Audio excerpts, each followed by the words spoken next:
Amém, irmãos? Graça e paz. Muito obrigado por mais uma vez estar aqui conosco. Estamos retomando aqui o estudo do livro de Efésios, capítulo 3. Gostaria que você abrisse a sua Bíblia aí agora. Efésios, capítulo 3. Vamos fazer a leitura do versículo 1 até o versículo 13. Efésios 3, do versículo 1 até o versículo 13, amém? A palavra de Deus diz assim: Por esta causa eu, Paulo, sou prisioneiro de Cristo Jesus, por amor de vós, gentios, se é que tendes ouvido a respeito da dispensação da graça de Deus, a mim confiada para vós outros. Pois, segundo uma revelação, me foi dado conhecer o mistério, conforme escrevi há pouco. Resumidamente, pelo que, quando lerdes, podeis compreender o meu discernimento do mistério de Cristo, o qual em outras gerações não foi dado a conhecer aos filhos dos homens, como agora foi revelado aos seus santos apóstolos e profetas no Espírito. A saber que os gentios são co-herdeiros, membros do mesmo corpo e coparticipantes da promessa em Cristo Jesus por meio do Evangelho, do qual fui constituído ministro conforme o dom da graça de Deus a mim concedida segundo a força operante do seu poder. A mim, o menor de todos os santos, me foi dado esta graça de pregar aos gentios o Evangelho das insondáveis riquezas de Cristo e manifestar qual seja a dispensação do mistério, desde os séculos ocultos em Deus, que criou todas as coisas, para que, pela Igreja, a multiforme sabedoria de Deus se torne conhecida agora, dos principados e potestades nos lugares celestiais, segundo o eterno propósito que estabeleceu em Cristo Jesus, nosso Senhor, pelo qual temos ousadia e acesso com confiança mediante a fé nele. Portanto, vos peço que não desfaleçais nas minhas tribulações por vós, pois nisso está a vossa glória. Amém, irmãos? Aleluia.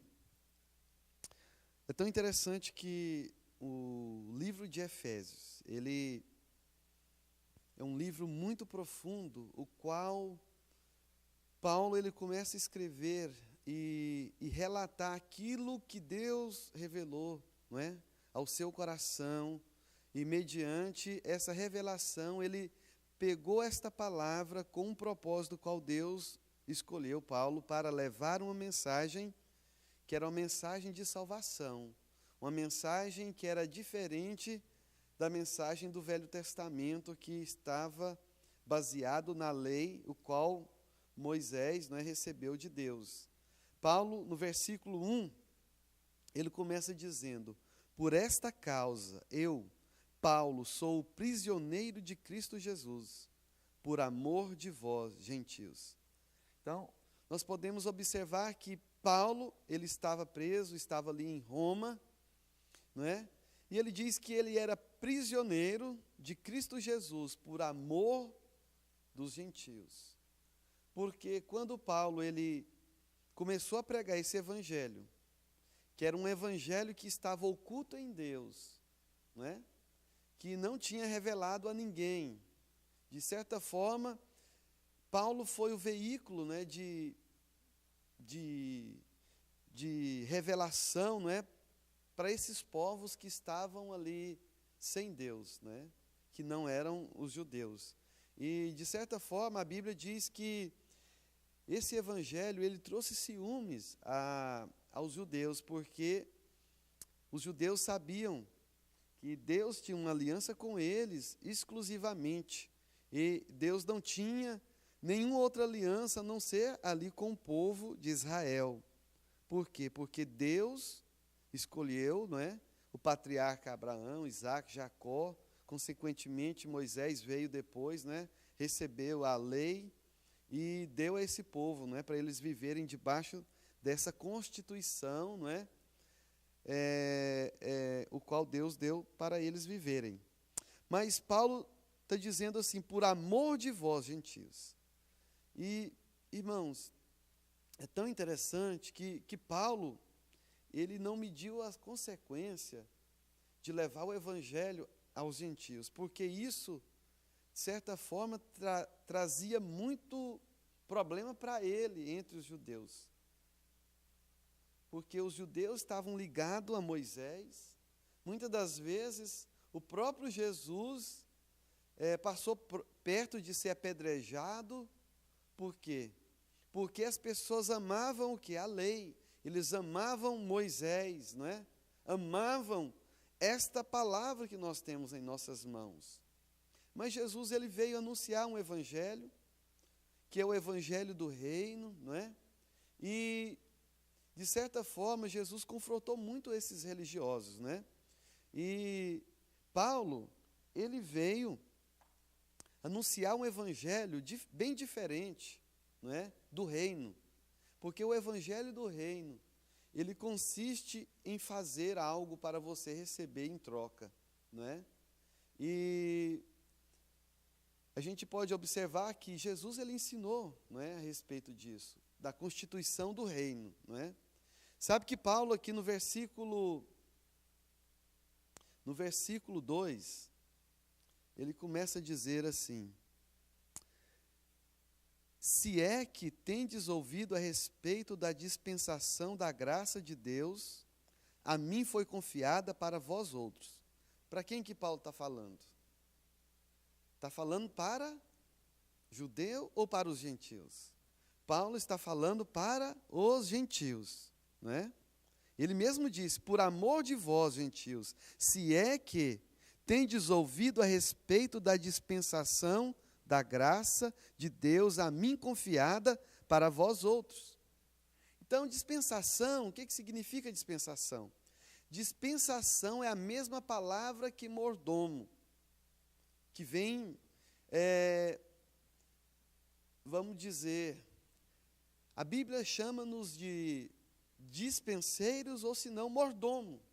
Então, dispensação significa algo que está ligado à dispensa. E despenseiro é a pessoa que está trabalhando na dispensa, que pega tudo aquilo que tem dentro da dispensa e distribui para as pessoas que têm necessidade, certo? Então a gente vê o quê? Que Paulo, ele é dispenseiro de Deus, o qual Deus, que é o dono da dispensação, não é? Paulo então veio o quê? Pegar aquilo que estava lá na dispensa e veio distribuir às pessoas. Ou seja, ele veio entregar dando o quê? Instruções. Amém? Queria que você abrisse comigo em 1 Coríntios, capítulo 4, versículo 1 e versículo 2. 1 Coríntios, capítulo 4, versículo 1 e versículo 2. A palavra de Deus diz assim: assim, pois, importa que os homens nos considerem como ministros de Cristo e despenseiros dos mistérios de Deus. Ora, além disso, que se requer dos despenseiros é que cada um deles seja encontrado fiel. Amém? Olha só. Paulo está dizendo que ele é despenseiro de Deus e Deus o escolheu para levar o evangelho da dispensação da graça. Para quem? Para os gentios. E essa dispensação está ligado, né, a alguém. Está ligado a alguém que veio receber essas instruções de Deus para dar ao povo. Olha só para você ver. O que significa um despenseiro ou mordomo? Vá lá em Gênesis, capítulo 15, versículo 2. Gênesis 15, versículo 2. Aqui Deus fala com Abraão a respeito da da promessa de um filho, olha só o que Abraão disse. Vamos ler a partir do versículo 1. Diz assim: Depois desses acontecimentos, veio a palavra do Senhor a Abraão, numa visão, e disse: Não temas, Abraão, eu sou o teu escudo, e o teu galardão será sobremodo grande. Respondeu Abraão: Senhor Deus, que me haverás de dar, se continuo sem filhos, e o herdeiro da minha casa é o Damasceno Eliezer? Disse mais Abraão: A mim não me concede descendência, a um servo nascido na minha casa será o meu herdeiro. No versículo 2 aqui fala que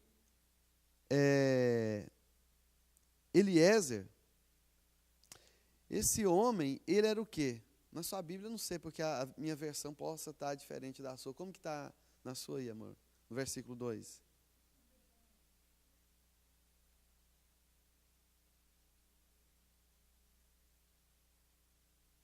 Amém? Tem uma outra versão aí que fala que ele era o quê? O mordomo da casa. O seu está falando mordomo? Aí, é porque essa Bíblia minha não está falando. Então, em algumas versões diz que ele é o mordomo da casa de Abraão. O que é o mordomo? O mordomo é aquele que toma conta de toda a riqueza, de todos os bens, né, da casa de uma pessoa rica. Vamos dizer, Abraão era um homem abençoado, um homem que tinha muitos bens. E é tão interessante que esse mesmo servo, Eliezer, o próprio Abraão deu uma incumbência, não é, em suas mãos para quê? Para buscar uma filha para o seu filho Isaque. Eu creio que não é qualquer pessoa que teria coragem, né, de enviar um homem para buscar uma esposa para o seu filho. Mas por que Abraão fez isso? Porque ele confiava plenamente em Eliezer. Por quê? Porque Eliezer tomava conta de toda a riqueza da casa de Abraão, não é? Então a gente sabe que Eliezer, ele era um mordomo. Ele tomava conta, não somente da parte financeira, mas também de todo o cuidado da casa de Abraão, não é? Então a gente vê o quê?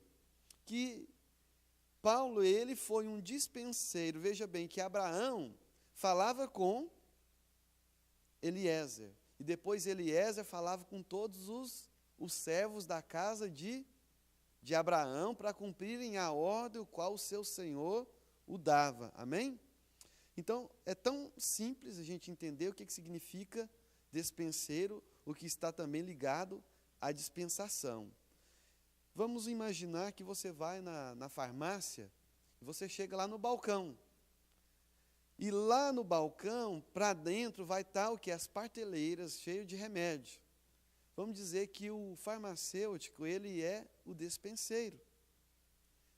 Você chega, ele te dá o quê? O remédio, mas ele não só vai dar o remédio para você, ele vai também te dar o quê? As instruções, como você deve usar aquele remédio. Amém? Fica muito mais simples da gente entender o que significa dispenseiro, porque ele está lá dentro, né, que tem a dispensa, ele é o dispenseiro, ele trabalha lá dentro para entregar o quê? O produto, amém? No caso do farmacêutico, né? Então, as instruções da lei, que também é uma dispensação, não é? Foi dada para quem? Ou foi dada a quem, vamos dizer melhor, não é? Deus deu a lei para qual pessoa? Diretamente. Para quem? Moisés. Moisés, então, ele é um dispenseiro de Deus, ele é um mordomo de Deus. Por quê? Porque Deus, o seu Senhor, o chamou com um propósito para quê? Primeiramente, a gente sabe que foi para tirar o povo lá do Egito e tudo, mas em relação à lei, não é? A constituição para aquela nação, Moisés foi o dispenseiro da lei, não é? Dos 10 mandamentos e tantos outros estatutos, né, que estavam ligados à lei, o qual Deus deu a Moisés. Então, veja bem, Moisés, ele foi um mordomo de Deus, porque ele pegou da parte de Deus, né, as instruções, e ele deu ao povo. Para quê? Para que o povo viesse a andar debaixo da vontade de Deus. Amém? Está simples. Amém? É simples. Então, Paulo, ele está usando o quê? Essa palavra dispensação nesse sentido, não é? Que ele veio trazer esta palavra, não é? Da dispensação da graça para quem? Para os gentios. Então, vamos voltar lá em Efésios, capítulo 3. Repetindo, versículo 2. Se é que tendes ouvido a respeito da dispensação da graça de Deus, a mim confiada para vós outros. Não é? Então, essas instruções que Paulo está dando aqui, foi para quem? Para vós outros. Para vós outros, ele está falando para quem? Para os gentios. Não é? Porque essas epístolas, né, que significa cartas, essas epístolas foram escritas destinadas a esses povos, não é? Que era o quê? Povos gentios, pagãos, que não tinham aliança com Deus. E Paulo, ele afirma que ele foi chamado para esta dispensação, que é a dispensação da graça, que é totalmente, né, as instruções dadas a Moisés, que está ligado à lei, que está ligado também a legalismo, ou seja, você precisava de fazer algo precisava de cumprir algo, né, fisicamente, para ser recebido de Deus. Então, o que significa a dispensação da graça? Significa instruções sem lei físicas, ou seja, obras feitas, né, através do corpo, leis físicas. Não a lei da física, mas no sentido assim de leis voltadas para a carne, né? Você tem que fazer algo, não matar, não roubar, entende? Então, ligado, mas a dispensação da graça, ela está ligado à fé, não a obras. Então, a dispensação da graça está ligada exclusivamente à fé para a nossa salvação, sem obras. É isso que Paulo está dizendo. Um evangelho qual estava o quê? Guardado com Deus. É tão interessante que o livro de Efésios, ele tem muitas revelações profundas, né, que estavam ocultas em Deus. Primeiro, o corpo de Cristo, né? A igreja, era algo que estava oculto em Deus, mas foi revelado através de quem? Dos apóstolos. Então, vamos ver aqui que esse evangelho que estava guardado com Deus, você precisa de ir lá em Romanos, capítulo 16. Isso aí, esse versículo, é um versículo que você deve anotar, porque esse é um versículo-chave desse estudo que nós estamos fazendo. Esse versículo, ele é o último versículo do livro de Romanos, né? Romanos tem 16 capítulos. Então, você vai ver lá no finalzinho do livro de Romanos, você vai observar os últimos versículos, né? Olha o que Paulo está dizendo, a partir do versículo 25. Ora, aquele que é poderoso para vos confirmar, segundo o meu evangelho. Olha só. Paulo está dizendo, segundo o meu evangelho e a pregação de Jesus Cristo, conforme a revelação do mistério guardado em silêncio nos tempos o quê? Eternos.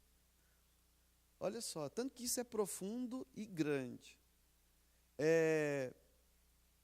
Primeiramente, a gente vê aqui que Paulo, ele está anunciando um evangelho, né? A pregação de Jesus Cristo, mas ele está falando de quê? De uma revelação do mistério guardado em silêncio nos tempos eternos. Então, esse evangelho, ele foi anunciado, não somente, é claro, para os gentios, mas é para nós entendermos que os gentios também tinham, ou seja, têm, né, participação, né, da herança de Deus. Ele continua dizendo, no versículo 26, e que agora se tornou manifesto e foi dado a conhecer por meio das escrituras proféticas, segundo o mandamento do Eterno, para obediência por fé, entre todas as nações. Então a gente vê o quê? Obediência por fé, não por obras. Tudo que Paulo está falando aqui está voltado para a fé, né? Versículo 27. Ao Deus único e sábio seja dada a glória por meio de Jesus Cristo, pelo século dos séculos. Então, no versículo 25, você vai ver que é o quê? Revelação. O que significa a palavra revelação? É algo que estava o quê? Coberto. E Deus veio e tirou o quê? O lençol e descobriu aquilo que estava coberto, que era o quê? Um mistério. Está dizendo, revelação do mistério. O que significa mistério, Paulo? Mistério é o quê? Um segredo. Por exemplo, você tem um mistério, você tem um segredo que ninguém sabe. Mas no momento que você fala para todos, já não é mistério mais. Amém? Então, é algo que você tinha guardado. Vamos dizer que você tem uma herança que ganhou do seu tataravô, e essa herança estava dentro ali de um,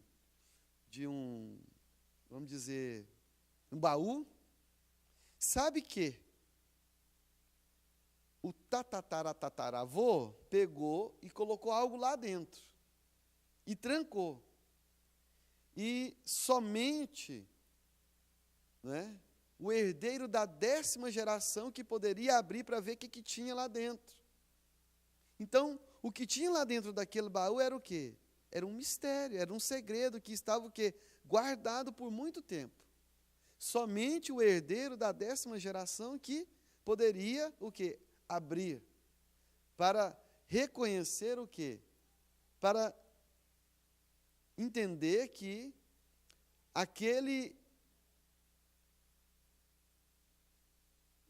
aquilo que estava guardado ali, não é? Era para uma surpresa, para uma ocasião especial. Então foi isso que aconteceu, não é?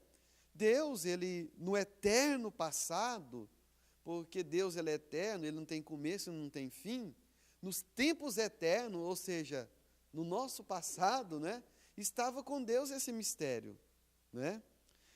Então a gente sabe que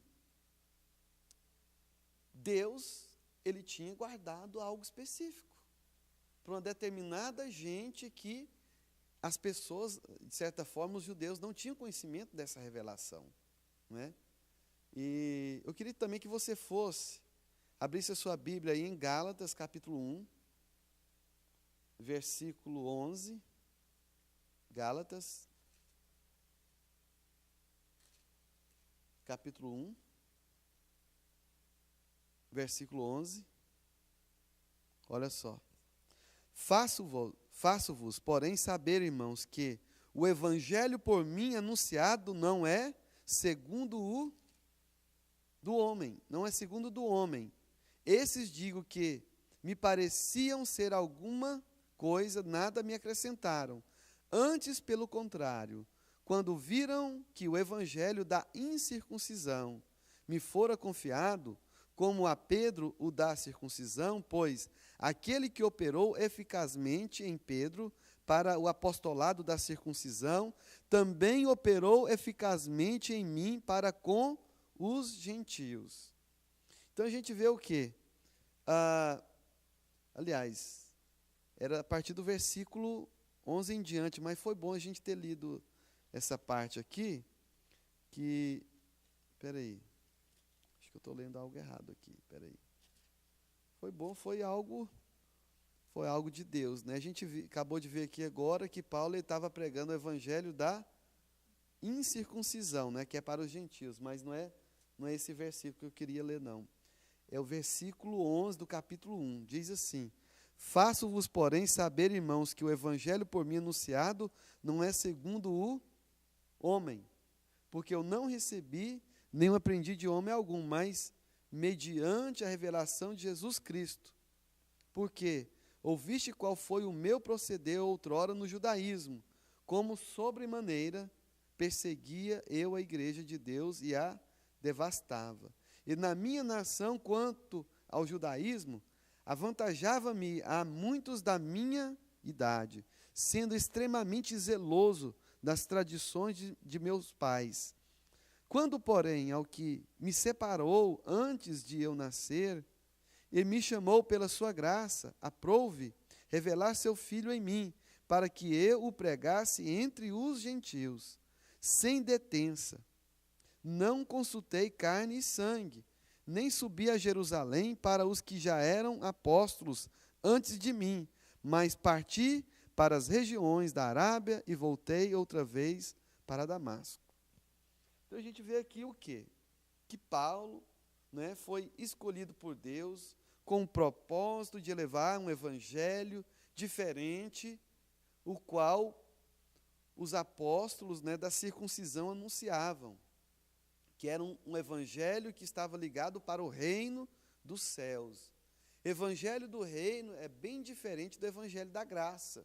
O evangelho do reino é para aqueles que esperavam o Messias, aqueles que já tinham aliança com ele. Mas o evangelho da graça está voltado para a salvação, não para o reino, não é? Mas nós, gentios, podemos praticar o evangelho do reino? É claro que podemos, né? Jesus ensinou não somente para os judeus praticarem ali o evangelho do reino, mas que nós, depois de termos sido salvos, precisamos de praticar o evangelho do reino, né? Por exemplo, se alguém te fazer você andar 1 milha, Jesus não ensina, ande 2. Se alguém te der um tapa no seu rosto de um lado, ofereça o outro lado. Isso é o evangelho do reino, não é? Isso fala de quê? Fala de você se humilhar, não é? Negar a si mesmo, tomar a sua cruz para quê? Para fazer a vontade de Deus, porque isso está ligado à nossa humildade com o caráter de Cristo, porque se você se humilhar hoje, você vai ser exaltado amanhã, entende? Isso não tem nada a ver com salvação. Queria que você fosse lá em Mateus, só para a gente dar uma pincelada, Mateus 5. Mateus 5. Olha o que Jesus ensina a respeito do evangelho do reino, que não está ligado à salvação. Mateus 5, olha só. Bem-aventurados os humildes de espírito, porque deles é o reino dos céus. O que Jesus está querendo dizer isso? Aqueles que são humildes de espírito, aqueles que olham para si e vê que eles não são nada. As pessoas entendem, quando você olha para você mesmo, vê que você sem Deus, você não é nada, né? Você pode pegar até aquele texto que Davi diz, né? Eu sou pobre e necessitado, não é? O que é isso? O que Davi estava dizendo? Eu sou pobre e necessitado. Davi era pobre? Não, ele vivia no palácio, ele era rei. Mas por que ele está falando que eu sou pobre e necessitado? Ele está falando de espírito, não está falando, não é? Ele não está falando questão de finanças. É isso exatamente o que Jesus está dizendo. Bem-aventurados os humildes de espírito. Em outras versões diz pobres de espírito. Porque deles é o quê? O reino dos céus. Amém? Versículo 4. Bem-aventurados os que choram, porque serão o quê? Consolados. Bem-aventurados os mansos, porque eles herdarão o quê? A terra. Então aqui está falando de quê? De você fazer algo e lá no reino dos céus, quando Jesus estabeleceu o seu reino milenar, a pessoa vai o quê? Receber isso do Senhor Jesus. Amém? Bem-aventurados que têm fome e sede de justiça, porque serão o quê? Fartos. Fartos quando? Aqui e agora? Você pode até receber, mas essa promessa aqui, ela está ligada o quê? Para o futuro. Porque está dizendo aqui, olha, no versículo 5, bem-aventurados os mansos, porque herdarão o quê? A terra. Então, se você for manso hoje, você vai herdar a terra que você está vivendo hoje? Não, não é isso que Jesus está falando. Está falando da terra o qual ele tem preparado, né, para o dia de amanhã, não é hoje. Amém? Então, a gente observa bem que o livro de Mateus, ele foi destinado, vamos dizer assim, é um evangelho destinado para os judeus, que ele está falando de quê? Do reino dos céus. É exatamente o que os judeus esperavam, né? Que Jesus viria, estabeleceria o seu trono em Jerusalém, estabeleceu o seu reino, não somente, não é, ali naquela região de Israel, mas em toda a face da terra. E Jesus ele vai fazer isso, quando ele voltar, não é, a segunda vez, quando ele colocar os seus pés aqui na terra, aí ele vai estabelecer o seu trono. Aí sim, bem-aventurados os mansos, porque eles herdarão a terra. Então, a sua vida hoje de renúncia aqui vai refletir no seu amanhã com Jesus Cristo. Vamos terminar de ler essa bem-aventurança aqui? Bem-aventurados os misericordiosos, porque alcançarão misericórdia. Bem-aventurados os limpos de coração, porque verão a Deus. Oh, glória, né? Então, se você fica livre de contaminação por causa do reino, a Bíblia diz que se você mantém o seu coração limpo, você vai ver a Deus. Isso está ligado o quê? A renúncia, à cruz, irmãos. O evangelho do reino está ligado à renúncia, à cruz, não é? Vamos mais à frente aí. Versículo 9. Bem-aventurado os pacificadores, porque serão chamados filhos de Deus. Bem-aventurados perseguidos por causa da justiça, porque deles é o reino dos céus. Eu imagino aqui, não é? Será que Paulo foi perseguido? Paulo foi perseguido, por onde ele passava ele era perseguido. Mas a promessa para quem é perseguido? Bem-aventurados perseguidos por causa da justiça, porque deles é o reino dos céus. Bem-aventurados sois quando, por minha causa, vos injuriarem e vos perseguirem e, mentindo, disserem todo mal contra vós. Regozijai-vos e exultai, porque é grande o vosso quê? Galardão nos céus. Entende? Então, a prática do evangelho do reino está ligado o quê? A galardão, que significa recompensa. Aonde? Aqui na terra? No reino dos céus. E quando que é o reino dos céus? Quando Jesus estabelecer o reino que vem do céu aqui na terra. Ele é o próprio Deus, né, que traz esse reino dos céus aqui na terra. É tão interessante que ele ensina, logo aqui na frente, no próximo capítulo, ele ensina a oração do Pai Nosso. Como que é a oração do Pai Nosso? Não é? Assim na terra como no céu. Então, a vontade de Deus é que nós venhamos fazer a vontade de Deus assim na terra como no céu. Entende? Então, é muito importante a gente saber separar, não é? Saber separar o evangelho do reino, que Jesus acabou de ensinar aqui agora, o evangelho da graça. E vai ter coisas aqui no livro de Mateus que as pessoas usam para salvação, que não está ligada à salvação. E aí onde começa a fazer aquela salada e começa a entrar o quê? Legalismo dentro da igreja. Ah, se você fizer isso, você ganha, mas se você não fizer, você perde. Mas por quê? Porque não é salvação. Está falando de recompensa, está falando de reino. Nesse mesmo livro de Mateus, vai lá, Mateus 16, versículo 24. Mateus 16, 24. Diz assim: Então disse Jesus a seus discípulos: Se alguém quer vir após mim, assim mesmo se negue, tome a sua cruz e siga-me. Porquanto quem quiser salvar a sua vida, perdê-la-á. E quem perder a vida por minha causa, achá-la-á. Pois que aproveitará o homem se ganhar o mundo inteiro e perder a sua alma? Ou que dará o homem em troca da sua alma? Porque o Filho do Homem há de vir na glória de seu Pai, com seus anjos, e então retribuirá a cada um conforme as suas obras. Ok? O que Jesus está dizendo aqui? Ele está falando de salvação? Ou ele está falando de recompensa que você faz através das suas obras aqui? Porque o que acontece? Você pega essa parte aqui, aí você chega lá no livro de Efésios, Paulo fala algo totalmente diferente disso aqui. Então, essa questão de perder a vida, aquele que, né, olha o que diz assim, no versículo 25, porquanto, quem quiser salvar a sua vida, perdê-la-á, e quem perder a vida por minha causa, achá-la-á. Então, isso está falando de quê?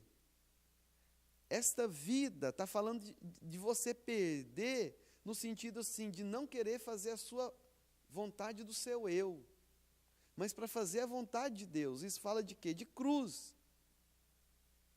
Renúncia. Quantas pessoas que renunciaram o quê? Renunciaram uma profissão, não é? Outro dia eu estava vendo o testemunho de um pastor, e ele tinha um sonho. Ele tinha um sonho de dar sequência, né, na sua profissão, de ser não sei se era, o que era, eu sei que ele tinha uma profissão, era um curso superior e tudo, de ser um grande empresário, não me lembro bem, mas, veja bem, por amor ao reino, ele renunciou, ele abriu mão de tudo aquilo. Mas foi fácil para ele, porque ele tinha um sonho particular. Mas, quando ele viu, não é questão da recompensa, mas quando ele viu que o reino dos céus era muito maior do que aquilo que ele ia fazer, porque aquilo ele iria ter prazer, porque ele gostava, mas a recompensa que ele ia ter era só aqui. Mas não foi a questão em si por causa da recompensa, mas foi por amor a Deus, em fazer o quê? Fazer a vontade de Deus aqui na terra, em amor do quê? Do reino dos céus. Agora eu te pergunto, uma pessoa dessa que tomou a cruz, renunciou, né, tantas coisas, talvez o luxo, né, ele poderia estar morando num apartamento, morando em um lugar tremendamente confortável. Vamos dizer que ele está na África, ele vai para a África, conhece esse pastor, segundo ele me disse que ele teve um período em Portugal, morou ali vários anos, né? Morou num apartamento, um lugar que nem cama tinha. Mas eu te pergunto, hoje ele já está fazendo missão lá na África. E a gente sabe qual que é a realidade da África, né? Já parou para pensar? Em questão da salvação, né? Ele poderia ter seguido o caminho dele, ter sido um bom empresário, ou um bom médico, um bom advogado. Por causa disso, Deus ele não deixava de ter a sua salvação, mas por amor ao reino, ele renunciou tudo a isso para quê? Para fazer a vontade do Pai. Agora eu te digo, o dia que as pessoas que renunciaram tudo isso, né, todos esses prazeres, né, da vida aqui na terra, que ele chegar diante de Deus, no tribunal de Cristo, né, que não é, esse tribunal não é para decidir se a pessoa é salva ou não. Esse é um dia de acerto de contas, que como nós somos despenseiros e mordomos, nós vamos ter que prestar contas a Deus aquilo que Deus confiou nas suas mãos. Amém? Da mesma forma, eu também vou ter que prestar conta. Então, as coisas boas que eu renunciei da minha parte para fazer a vontade de Deus, certamente, se eu tivesse com a motivação correta fazendo aquilo, certamente Deus vai retribuir. Entende? Então, a questão do reino é para você usufruir amanhã, não é hoje. E normalmente as pessoas querem um investimento rápido, fazer hoje e já ganhar hoje mesmo, né? Porque amanhã demora, parece que nunca chega, mas a realidade é que um dia, de fato, né, nós vamos poder usufruir daquilo que nós fazemos para Deus hoje. Amém? Entendeu? Só para a gente fechar essa parte aqui que nós acabamos de ler, olha só. No versículo 27 diz assim: porque o Filho do Homem há de vir na sua glória de seu Pai com os seus anjos, e então retribuirá a cada um conforme as suas obras. Então retribuir cada um segundo as suas obras. Amém? Então isso aqui está falando de quê? De recompensa, de galardão.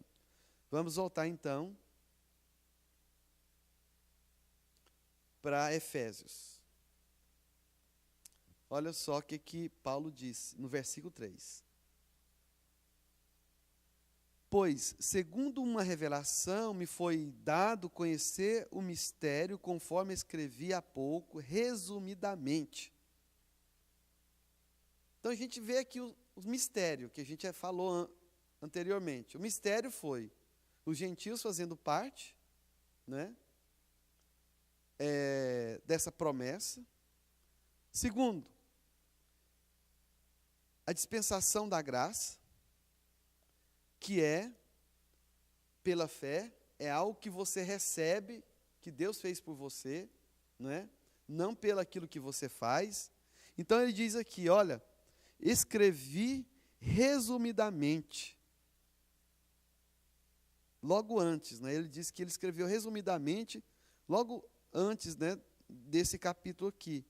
Veja bem no versículo 8 e 9 do capítulo 2 de Efésios, olha o que Paulo diz.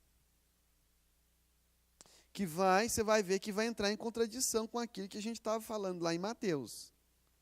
Efésios 2, 8 e 9. Porque pela graça sois salvos, mediante a fé. E isto não vem de vós, é dom de Deus. Então aqui está falando de salvação. Essa salvação aqui é a salvação mesmo. Que você está ganhando, está ficando livre de ir para o inferno. Você está ganhando de Deus, Como? Como que você ganha essa salvação? Pelas obras ou pela fé? Paulo está dizendo, mediante a fé. E diz ainda, e não vem de vós, é dom de Deus. Em outras versões, se você crê, você recebe, mas aqui está dizendo que é o quê? É um dom de Deus, é um presente que Deus está te dando. Amém? Então essa palavra dom significa presente. Agora no versículo 9, ele fecha. Não de obras, para que ninguém se glorie. Fechou. Isso é o evangelho da graça. Que não tem nada a ver com obra da lei, não tem nada, você não tem nada para fazer, não tem nada que você possa fazer para você alcançar a sua salvação. O que você tem que fazer é crer, é ter a fé que Jesus Cristo morreu pelos seus pecados, arrepender no seu coração, confessar que Ele foi suficiente para pagar pelos seus pecados. A Bíblia diz que Jesus ele foi crucificado e na cruz foi cravado todo escrito de dívida que havia contra nós. Que dívida era essa? Porque a própria lei, o qual Moisés recebeu, é essa lei que nos condenava. Então, todo escrito de dívida foi cravado lá na cruz. E que dívida era essa?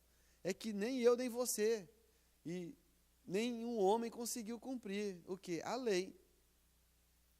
Então, tudo aquilo foi cravado lá na cruz.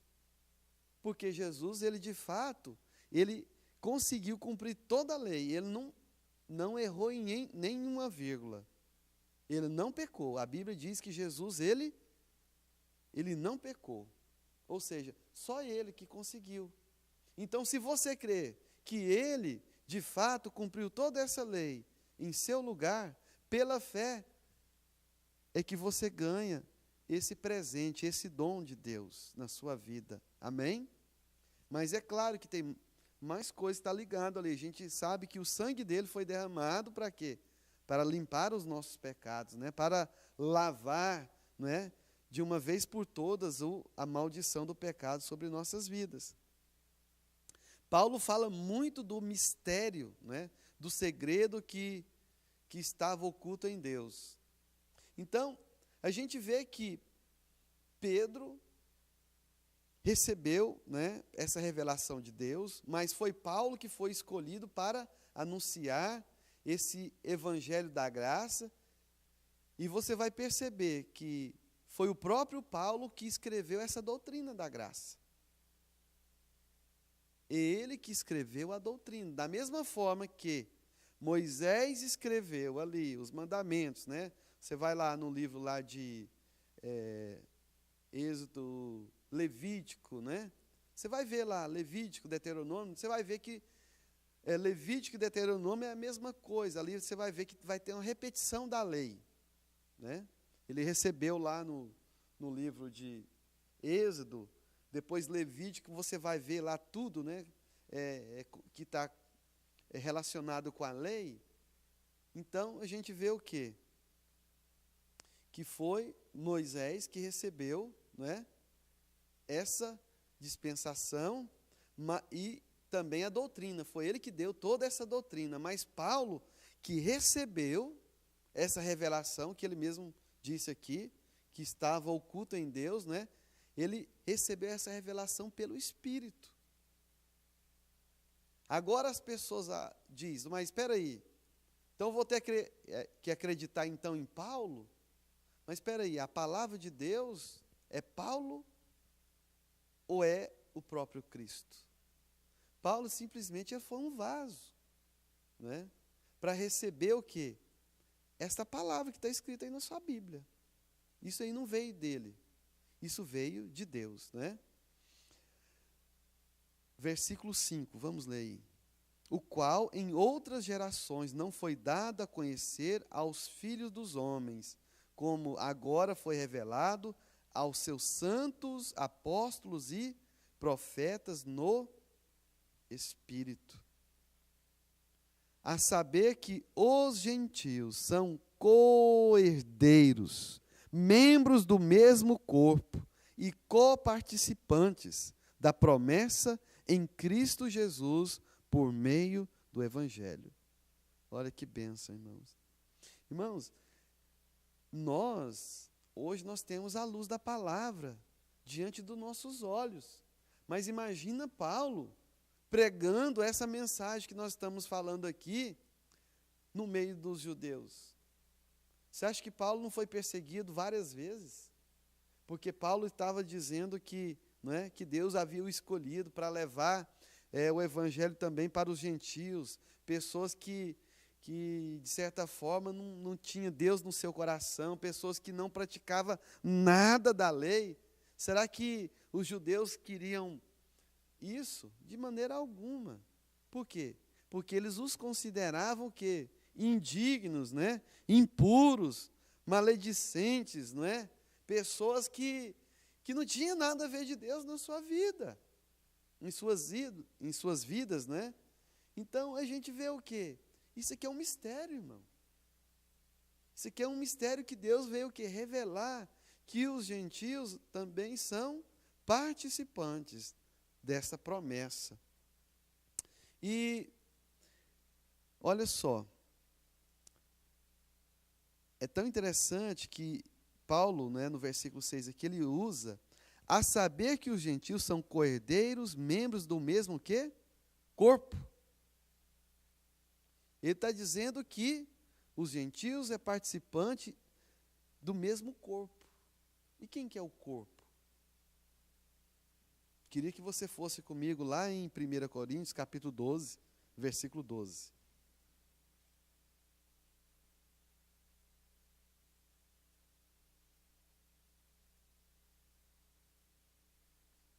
Porque, assim como o corpo é um e tem muitos membros, e todos os membros, sendo muitos, constitui um só corpo.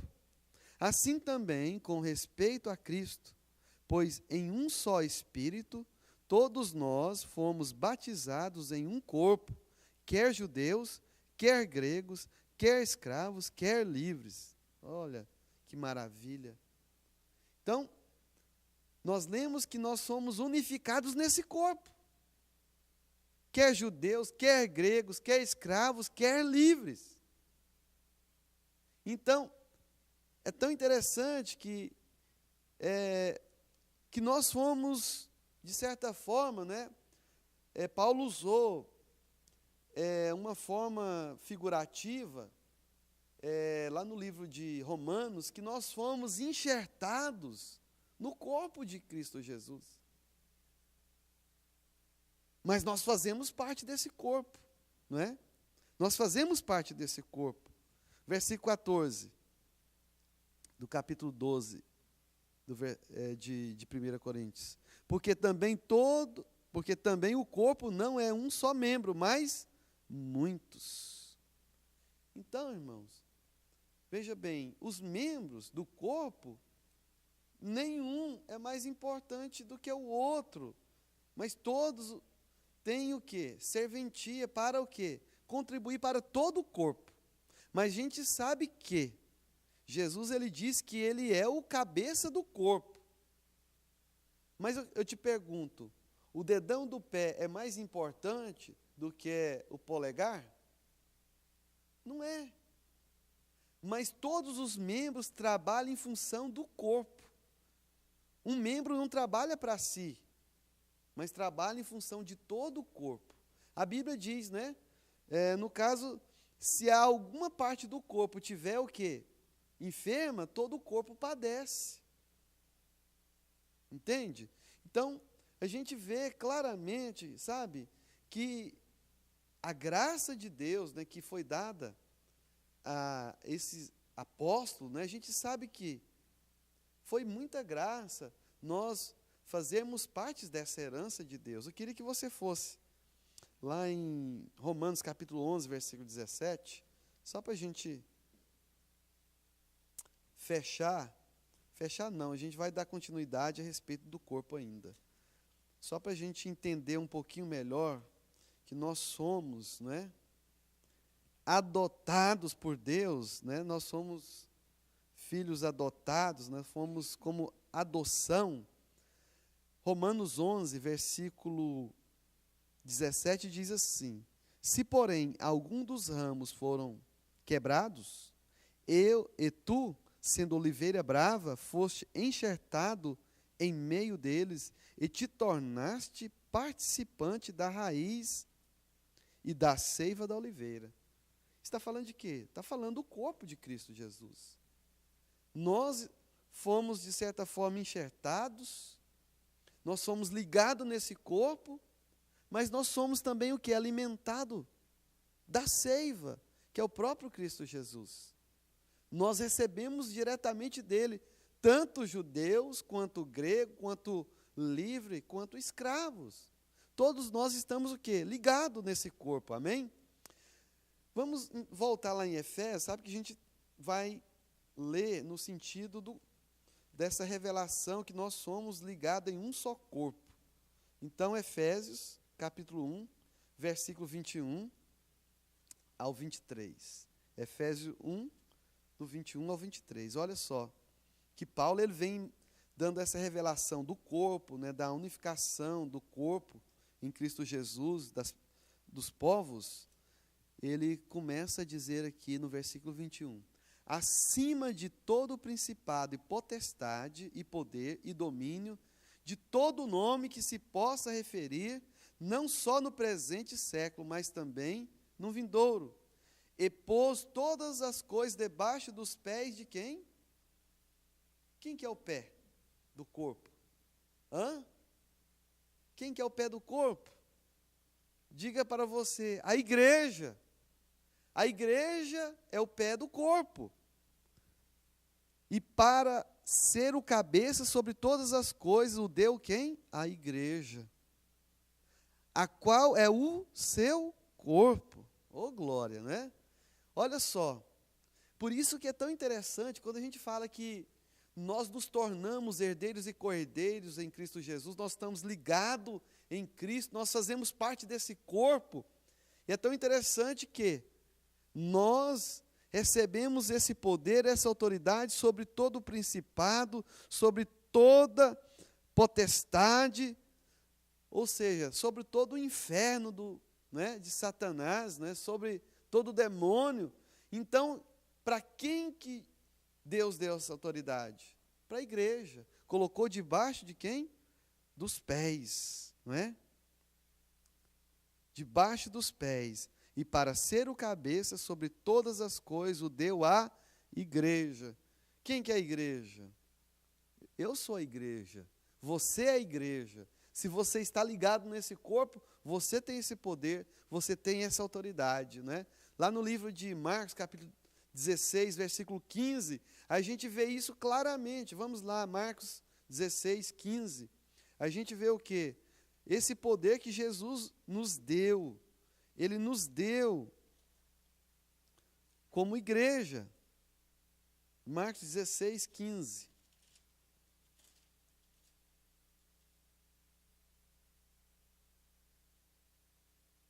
E disse-lhe: ide por todo o mundo e pregai o evangelho a toda criatura. Quem crer e for batizado será salvo.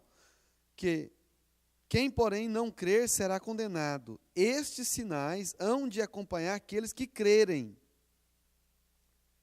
Em meu nome expelirão demônios. O que é isso? Poder que Deus deu àqueles que creem. Ou seja, a igreja. Em meu nome expelirão demônios, falarão novas línguas, pegarão em serpentes, e se alguma coisa mortífera beberem, não lhes fará mal.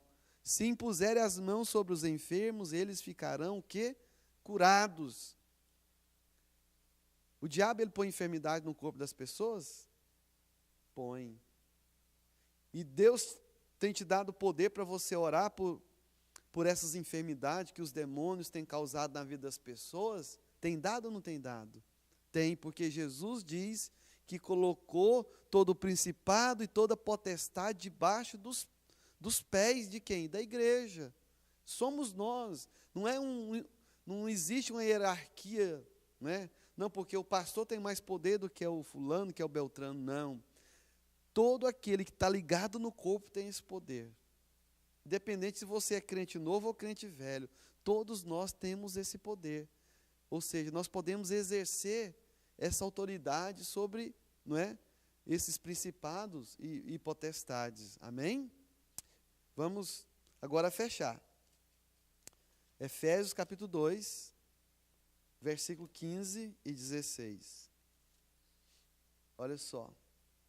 Aboliu na sua carne, a carne, não é, de Cristo, a lei dos mandamentos, na forma de ordenanças, para que dos dois criasse em si mesmo um novo homem, fazendo a paz, e reconciliasse ambos em um só o quê? Só corpo em Deus. Então, tanto judeus quanto gregos ou gentios, ou preto ou branco, nós fomos o quê? Reconciliado em um só corpo, no versículo 16, né? Efésios 2,16. E reconciliasse ambos em um só corpo com Deus, por intermédio da cruz, destruindo por ela a inimizade. E vindo evangelizou paz a vós outros que estáveis longe, e paz também aos que estavam perto. Então é interessante que a palavra de Deus está dizendo, né, que através da morte de Cristo Jesus, né, na sua carne, ele trouxe essa unidade no seu corpo. Através da sua unidade, o muro de separação, ele veio o quê? Destruiu esse muro. É a mesma coisa, né? Não me lembro bem a data exata, foi nos anos 80, que o muro de Berlim, né, que separava os dois países, que eram um país só, a Alemanha Oriental e a Alemanha Ocidental, que aconteceu? Era um só povo. Mas houve essa separação, né? Mas nos anos 80 eles vieram e destruíram e tornaram a ser uma só nação, né? Não existe mais Alemanha Oriental e nem Alemanha Ocidental. Hoje é só um povo, só tem uma bandeira, né? Então é isso, irmãos, que em Cristo Jesus, né, nós somos unidos. Nós somos herdeiros, né, participantes das mesmas promessas de Abraão. Nós temos os mesmos direitos, vamos dizer, né? Nós somos herdeiros. O que te garante isso é o quê? É o documento. Que documento? Se eu te perguntar, de quem que é esse carro, né? Vamos dizer, é meu, você vai responder, esse carro é meu, então prova que esse carro é seu. Você vai ter que então mostrar o quê?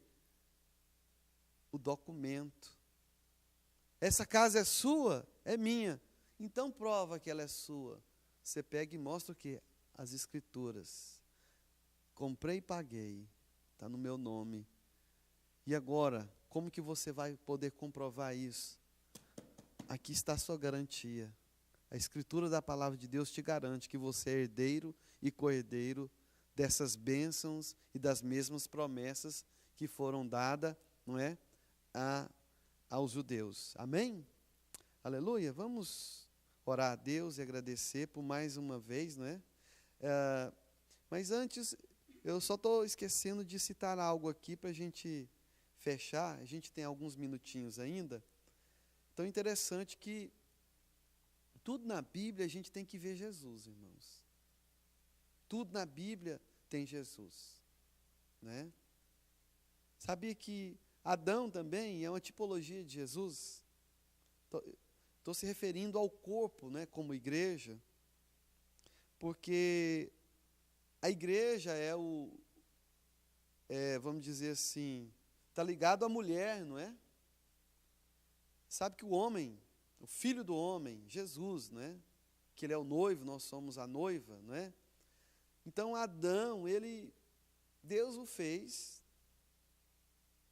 Sabe que Deus não tinha feito a mulher juntamente com Adão. Depois que passou um determinado tempo, o que aconteceu? Deus veio e fez Adão dormir. Depois que ele dormiu, ele tirou então do seu lado, né, uma costela e fez quem? A mulher. Então a gente vê o quê? Que o próprio Jesus, né, tirou do seu próprio corpo, né, voltando para Adão, né, olhando para Adão como Jesus, ele tirou do seu próprio corpo a mulher, que é a igreja do Senhor Jesus. Amém? Então nós somos criados por ele e também nós estamos ligados nele, no seu corpo. Amém?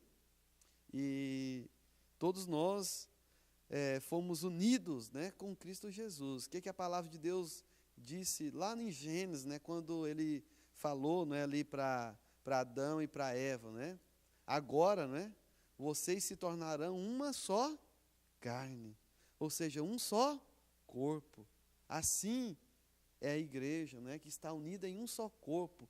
No céu não existe placa denominacional, não existe isso. Isso é coisa de homem, né?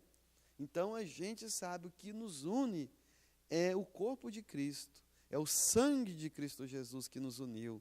Amém? Por isso que nós somos irmãos, não na carne, mas no Espírito. O mesmo Espírito que estava em Cristo Jesus, não é?